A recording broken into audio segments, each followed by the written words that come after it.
She was 20 years old and, by the reckoning of her own family, an orphan with a pittance.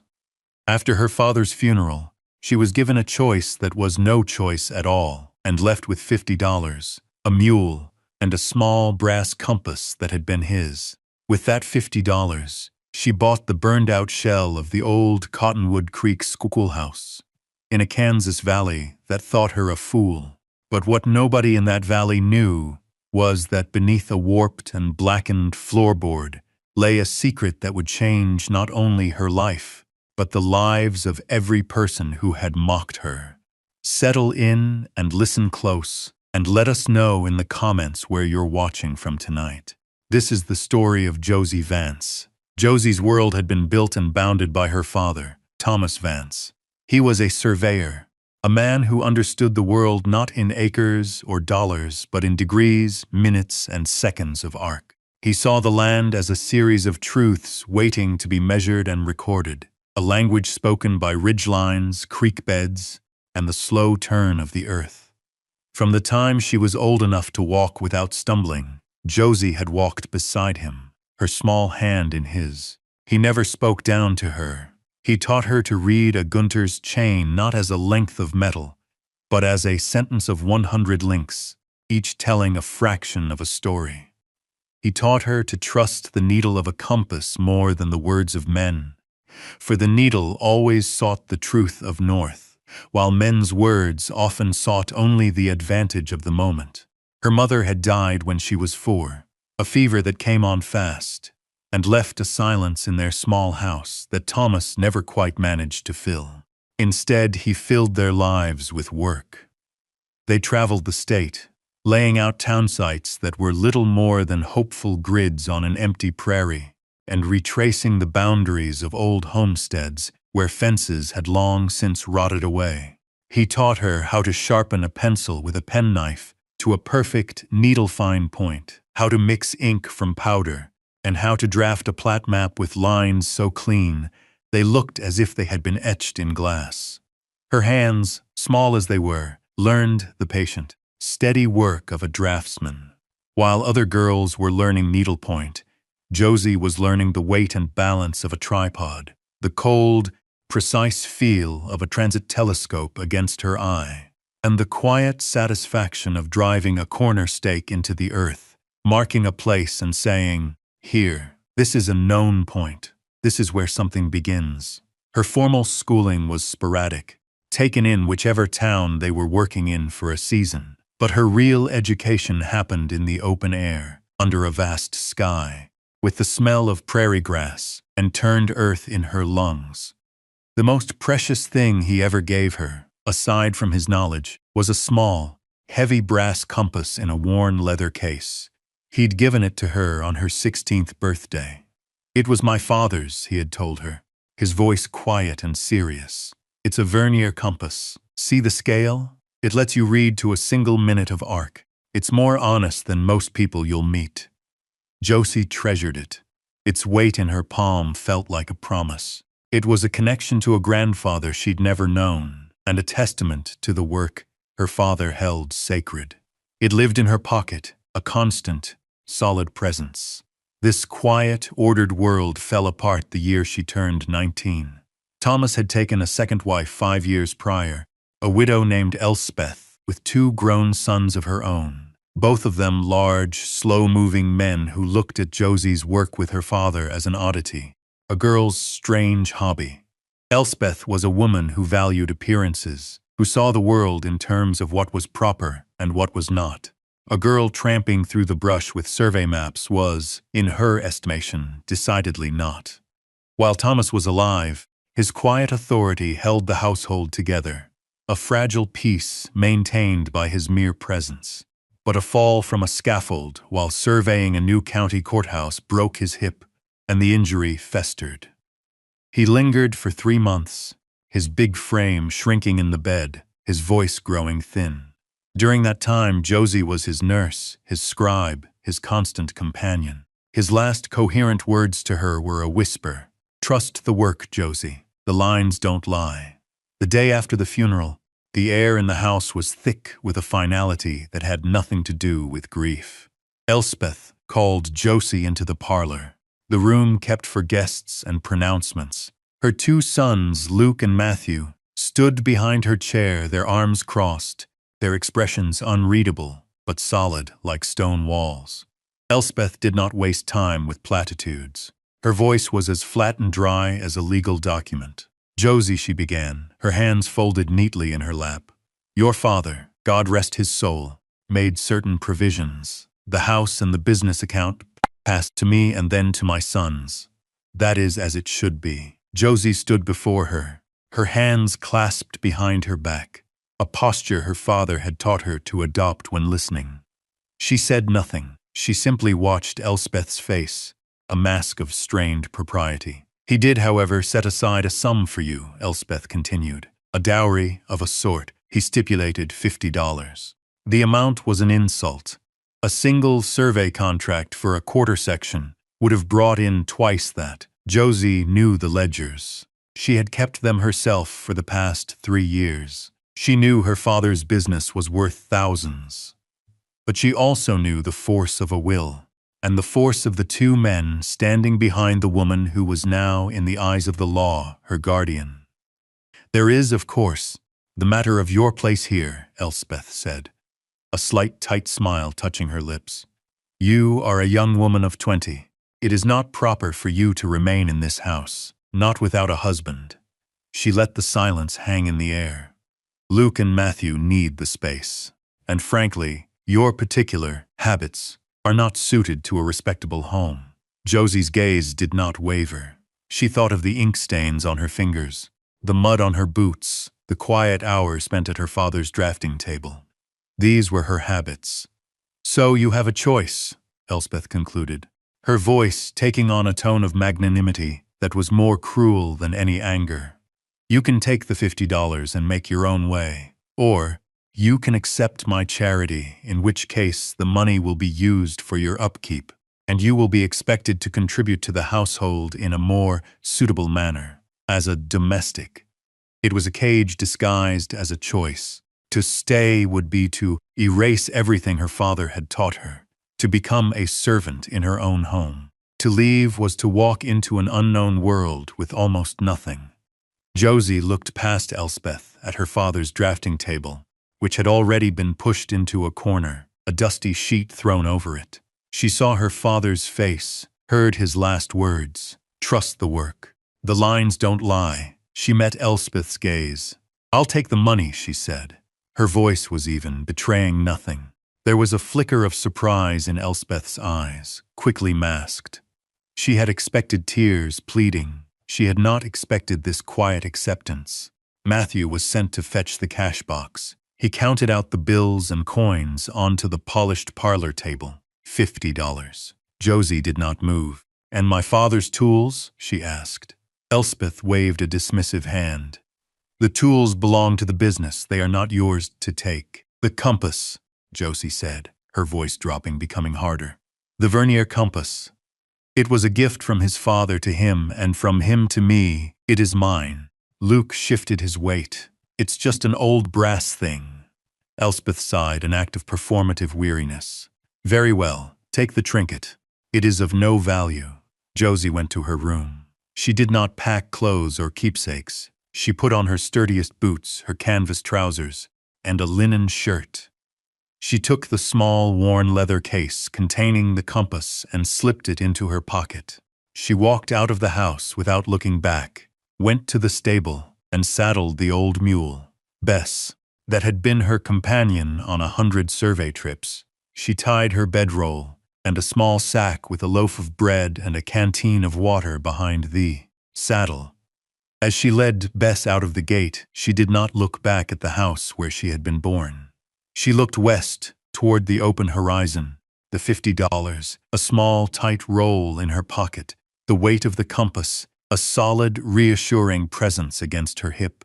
The cruelty had not been in a raised voice or a blow, but in the neat administrative click of a lock on a door she could no longer open. She was free and she was destitute.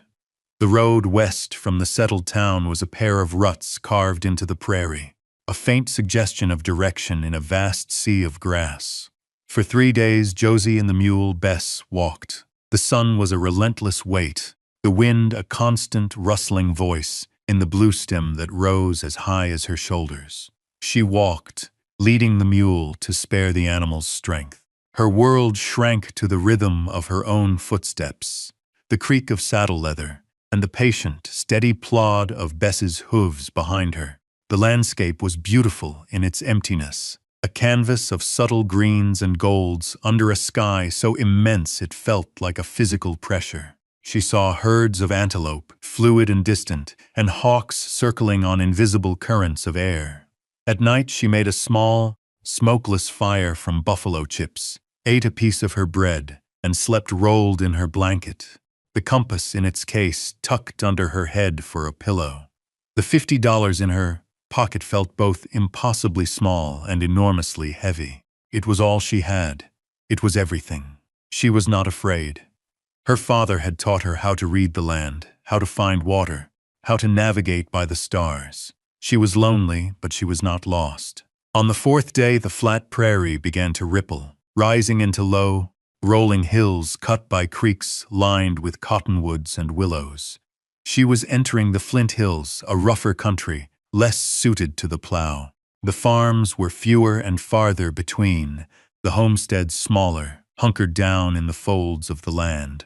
It was late afternoon when she crested a rise and looked down into a small valley. A creek, the Cottonwood, snaked through the bottomland, its course marked by a ribbon of trees. A handful of ranches were scattered across the valley floor, their houses and barns looking like small, lonely toys. And there, on a slight prominence near the creek, stood a ruin. It was a single-story structure, built of the local limestone, but its roof was gone, and the stone walls were blackened with soot. Josie could see the sky through the empty window frames. It had the shape and placement of a public building, a church or a school. She guided Bess down the long, gentle slope. As she drew closer, she saw a man on horseback watching her from the gate of a nearby ranch. He was old, with a weathered face and eyes narrowed against the sun. As she reached the dirt track that ran the length of the valley, he rode out to meet her. "Afternoon," he said, his voice a low rumble. He looked at her, at the mule, at the bedroll. He took in her trousers and her dusty, travel-worn appearance. "You're a long way from anywhere, miss." "I'm looking for a place," Josie said simply. "This valley taken?" "Most of it," the man said. He gestured with his chin toward the ruin. "That's the old schoolhouse. Burned out last spring, lightning strike." "Is the land it's on for sale?" Josie asked. The man squinted at her, a flicker of amusement in his eyes. "The land? It's a 1-acre plot, county land. Too small for a farm, too rocky for good pasture. Nobody wants it, especially not with that wreck on it." "Who would I talk to about buying it?" He seemed to consider this, looking her over again. "County seats in Council Grove. Talk to the clerk. But I can tell you right now, you'd be wasting your money." "How much do you think they'd ask?" Josie persisted. The man let out a short, dry laugh. "For that? Can't imagine they'd ask more than $10.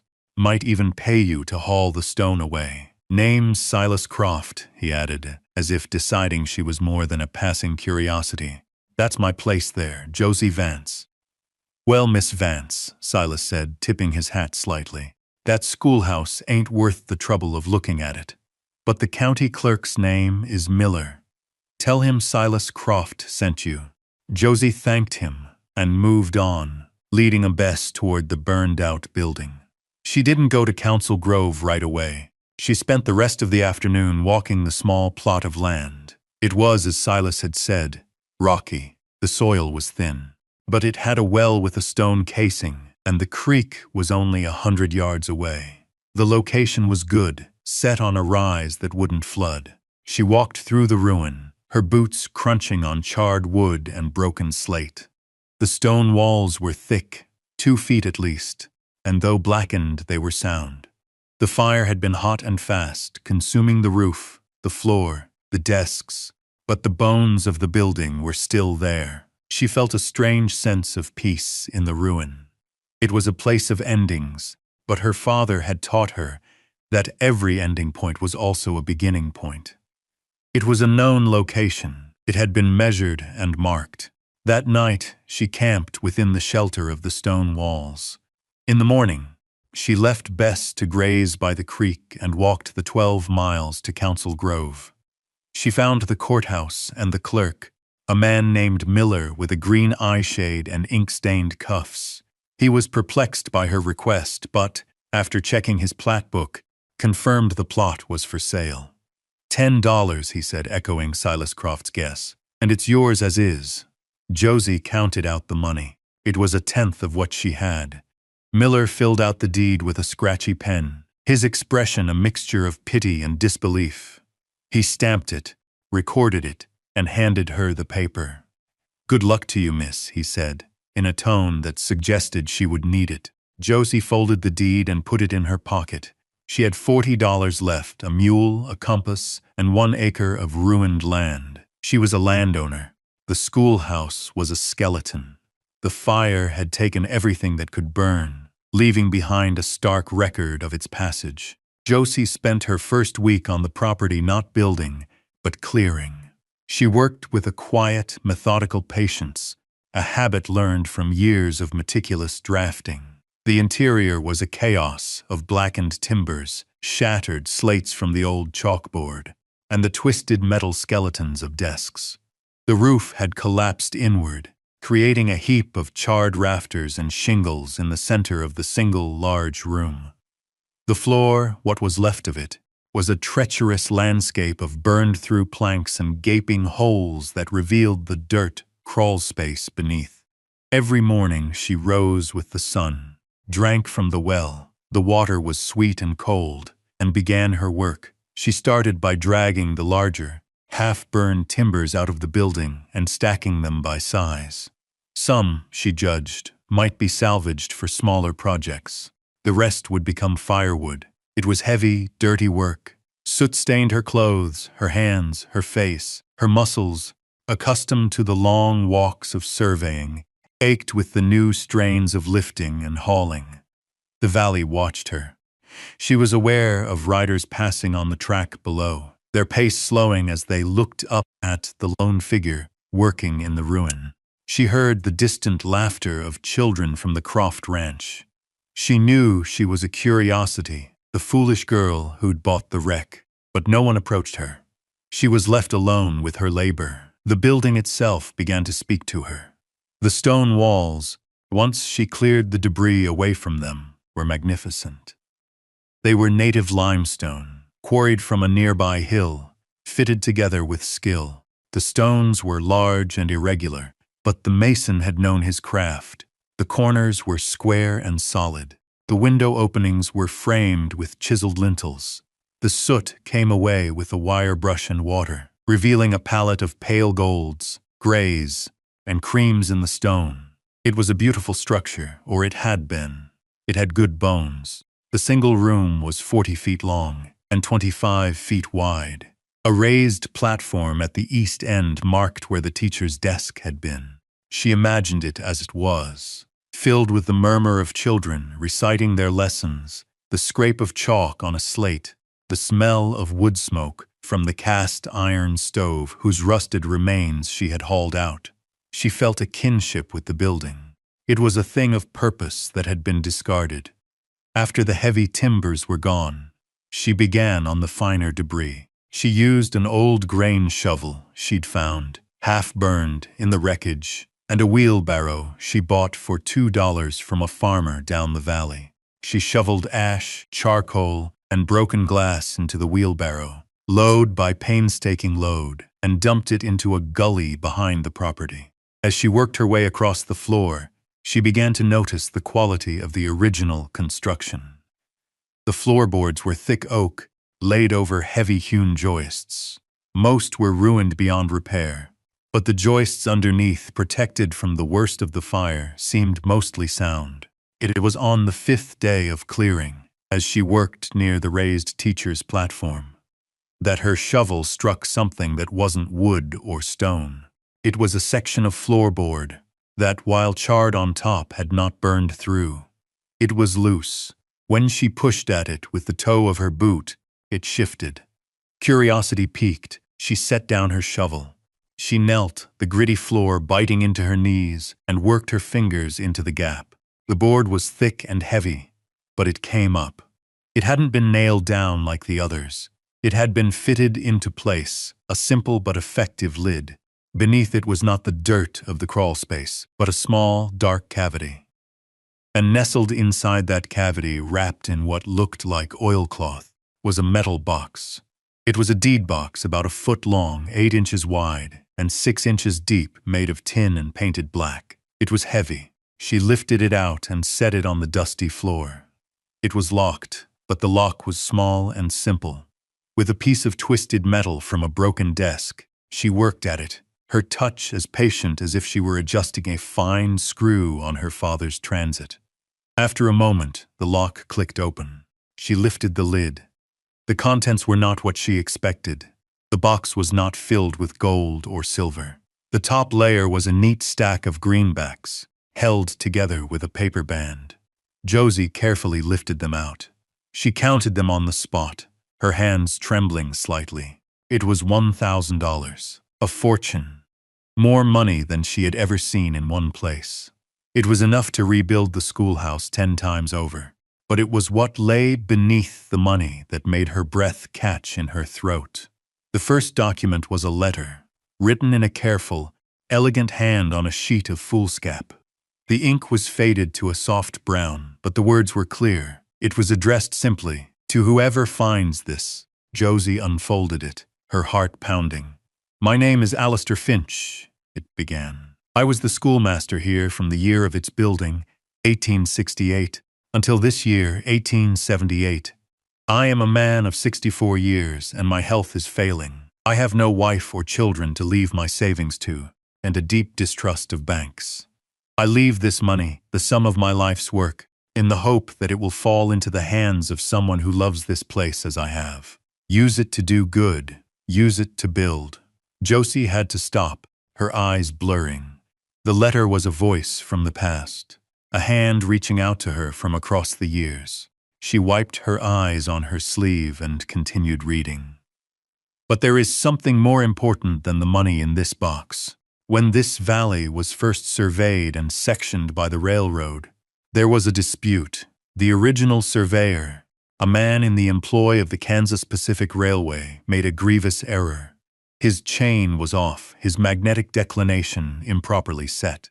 The section corner marker from which this entire valley was laid out is in fact misplaced by a full 120 yards to the east. I discovered this when I did my own survey for the school plot, a task I undertook myself to ensure its permanence. The documents enclosed will prove it. They are the original Federal Survey notes from 1857, which I acquired from a friend in the General Land Office, and my own resurvey, cross-referenced and witnessed. The deed to this 1-acre plot, also enclosed, was filed correctly against the true survey line, not the mistaken one. Josie's mind raced. She was a surveyor's daughter. She understood exactly what Alistair Finch was saying. If the main corner marker was wrong, then every property line in the entire valley, every farm, every ranch, every fence, was also wrong. They were all shifted. The result of this error, the letter concluded, is that this humble schoolhouse does not sit on a worthless acre of rock. It sits at the true heart of this valley, the creek, the fertile bottomland, and the pastures of what is now the Croft and the Miller ranches. All fall, in fact, within the legal boundaries of this school plot, expanded by the correction of the survey lines. The land you stand on is not 1 acre, but closer to 600. I never acted on this knowledge. I had no wish to dispossess my neighbors, who are good people, even if they are farming land that is not, by the letter of the law, theirs. But the truth is the truth. The lines do not lie. I leave this knowledge and the proof in your care. What you do with it is a matter for your own conscience. Godspeed. Alistair Finch. October 12, 1878. Josie sat back on her heels, the letter shaking in her hand. She stared at the soot-blackened walls around her. She was not sitting in a ruin on a worthless acre. She was sitting in the legal and geographical center of a 600-acre estate that included the most valuable land in the valley. Beneath the letter lay the proof, a sheaf of brittle papers, the official 1857 survey, its pages filled with the spidery handwriting and neat diagrams of a government surveyor. Beside it was a hand-drawn map on linen, Alistair Finch's resurvey, rendered with a draftsman's precision that her father would have admired. The lines were clean, the calculations noted in the margins, the witness signatures clear. And at the very bottom of the box was the original, ribbon-tied deed for the school plot, filed in 1868, describing the parcel not by the mistaken local markers, but by the true and original government survey. It was ironclad. Josie carefully placed the documents back in the box, along with the money. She closed the lid and stood up. She looked out through an empty window frame, down at Silas Croft's ranch house, nestled by the creek. She thought of his dismissive kindness, the pity in the county clerk's eyes, the mockery of the passing riders. They thought she was a fool. They were all living on her land. A slow smile touched her lips.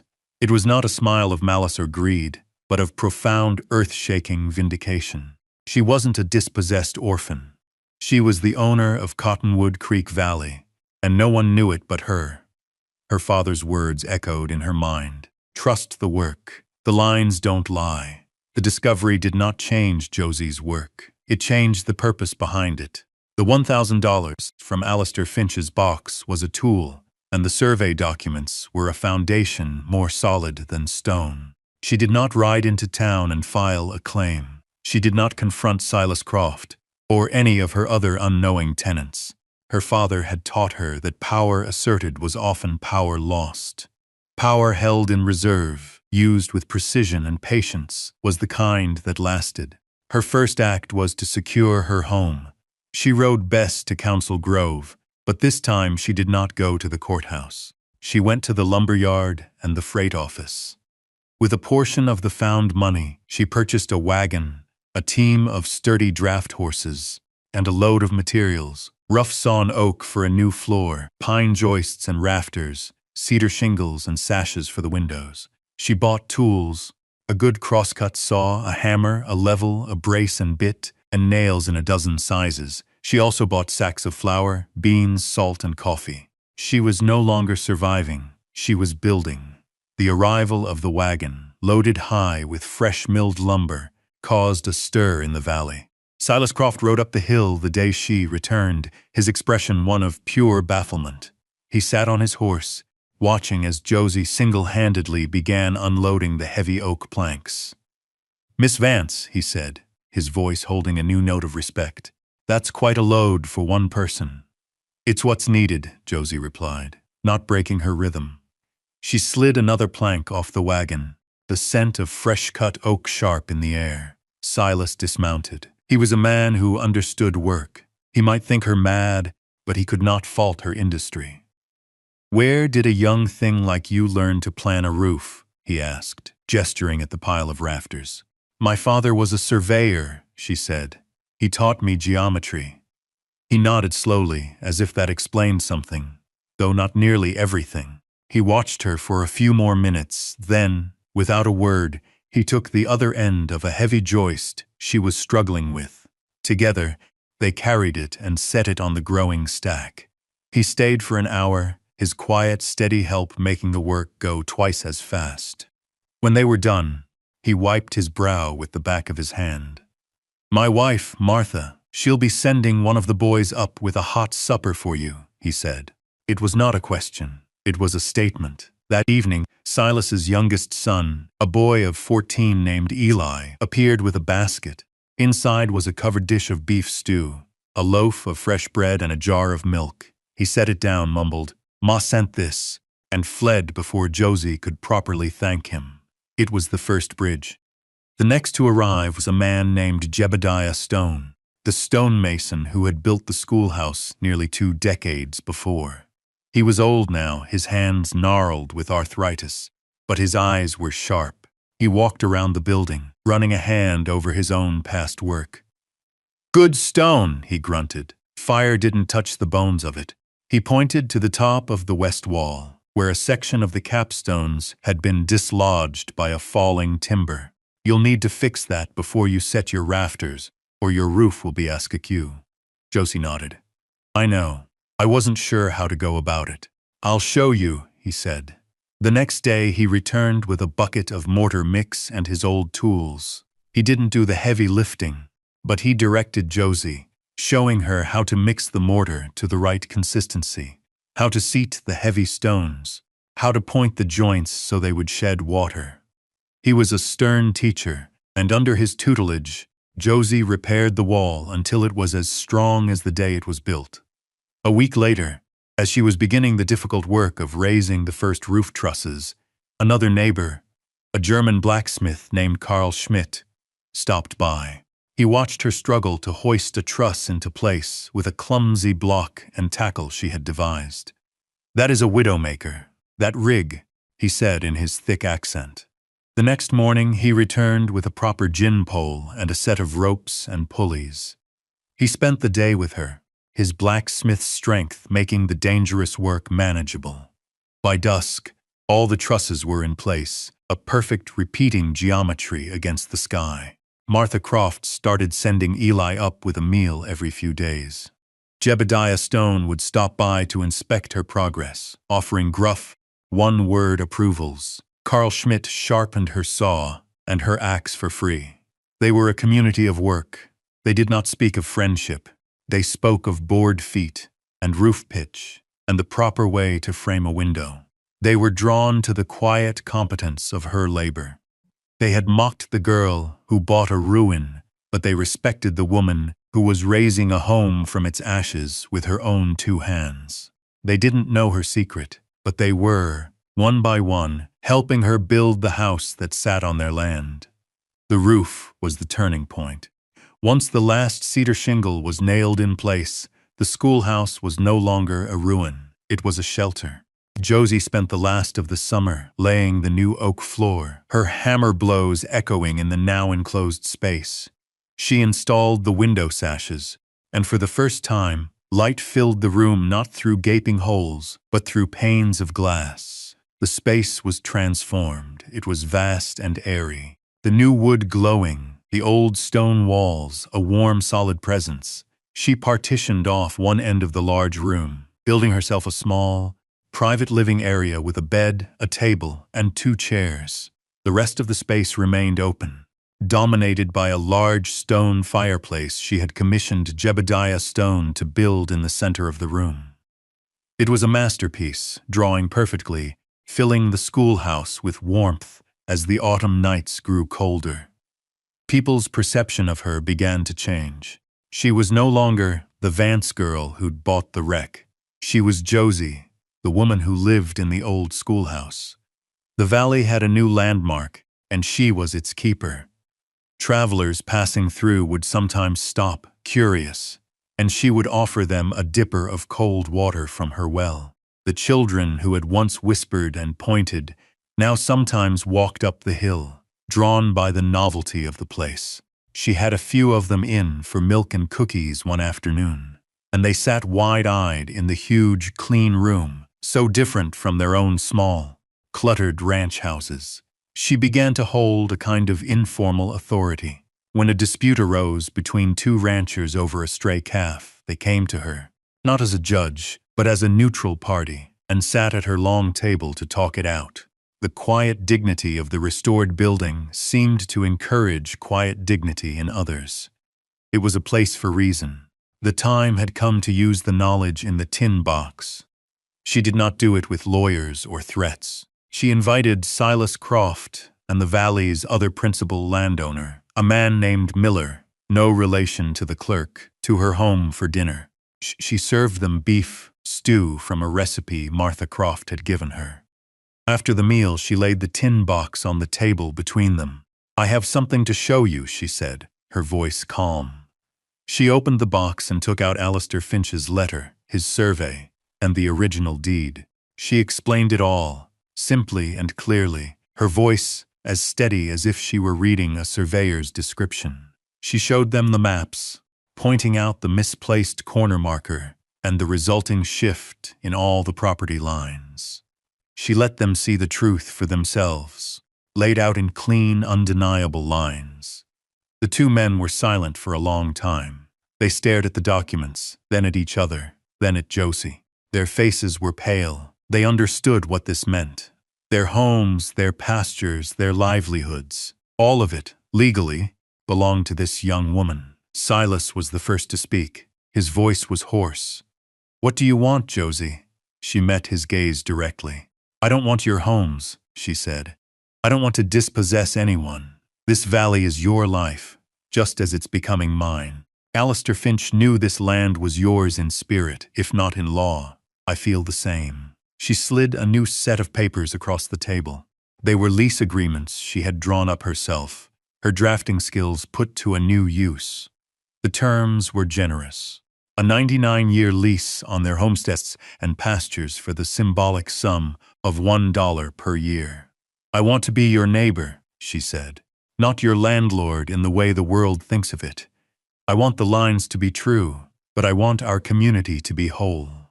This is my offer. We file the corrected survey. We recognize the true deed and we agree to live as we have been, but with the truth on the record." Miller, a harder man than Silas, picked up the lease, his eyes scanning it for a trick. He found none. He looked at Josie, at the solid stone walls around him, at the quiet confidence in her face. He saw a woman who held all the cards but was offering a share of the winnings. He slowly nodded. Silas let out a long, shaky breath. He looked at Josie, and his eyes were filled with a profound and weary gratitude. "It's more than fair," he said. "It's a kindness." The unwanted schoolhouse had become the heart of the valley. The foolish girl had become its quiet, undisputed center. She had not taken their land. She had secured it for them, and in doing so, had secured her own place among them for good. Josie stood in the doorway of the schoolhouse, a mug of coffee warming her hands. It was a cold, clear morning in early winter, and a light frost silvered the dormant prairie grass. The sun was just rising, casting a pale golden light across the valley. From her vantage point on the hill, she could see it all. She saw the smoke rising from the chimney of the Croft Ranch, a thin, blue-gray ribbon against the pink sky. She saw the dark shapes of Miller's cattle moving slowly across a pasture that was, by the lines on a map, hers, but by the grace of a lease, his. The valley was quiet, at peace. The corrected survey had been filed in Council Grove. The old, mistaken plat map was retired, and the new one, based on Alistair Finch's careful work, was now the official record. Nothing in the valley had changed, and yet everything had. The fences were in the same places, the cattle grazed the same fields, but the foundation of ownership was now set on truth, not error. The knowledge had settled over the community, not as a threat, but as a strange kind of liberation. Josie had become something more than a landowner. She was the keeper of the valley's truth. Inside the schoolhouse, the great room was filled with soft morning light. The long oak floor gleamed. The stone of the fireplace was cool to the touch. On the mantel, two objects sat side by side. One was the small, heavy brass vernier compass her father had given her, its needle quivering ever so slightly, forever seeking north. It was the tool of her past, the symbol of the knowledge he had passed down to her, the work he had taught her to trust. Beside it sat a small, intricately carved wooden bird, a songbird with its head tilted as if listening. She had found it at the very bottom of Alistair Finch's tin box, tucked beneath the deed. It was a small, personal thing, a piece of whittling done by the schoolmaster in his quiet hours. It represented the man she had never met, the hidden benefactor who had loved this place and left his legacy in the hands of a stranger. The compass that taught her to find the lines, and the bird that represented the heart within those lines. They belonged together. She was no longer Josie Vance, the dispossessed daughter. She was Josie of the schoolhouse. She thought of Elspeth and her stepbrothers, in their proper house in a town she could barely remember. They had cast her out with $50, thinking her finished. They had dismissed her as a girl with unsuitable habits.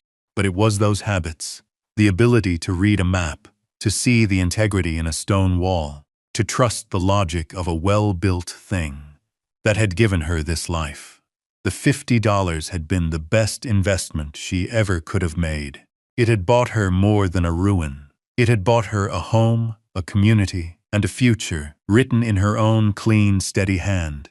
What began as the deepest loss of her life had become the foundation of her belonging. The lines, as her father had promised, did not lie. And here, in the quiet heart of the valley, she was finally truly home. We tell these stories to remember that what is discarded often holds the most value, and that true strength is not in what you take, but in what you build. Thank you for sitting with us tonight. If this story found a place in your heart, we hope you'll subscribe and share it with someone who might need it. And we'll leave you with this question to carry into your week. What is the burned-out schoolhouse in your own life that might hold a hidden treasure just waiting for a patient hand? We'll see you next time.